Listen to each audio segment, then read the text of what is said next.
Tôi nói ấy việc là chỗ này giấy thật đấy. Cái ngọt ấy bao cột đang hay giờ trao trong màu đài. Đấy mày má tiền. Thì bàn tay pin. Pram mà rùi quán. Ai cái tay pin cái scalp có là cái màu chai tới ở hay. Cứ mày thà ấy đây. Vậy ta. Mấy mình ông là gì này gì Thì Lô. Cái tay pin cái scalp có nó cái giờ chai tới ở hay nó.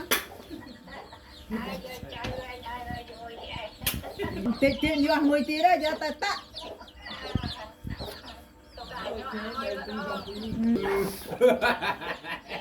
Ô người vừa thì để bay bao nhiêu thì nó lên đó rồi bong bùn này bong bùn này là tiền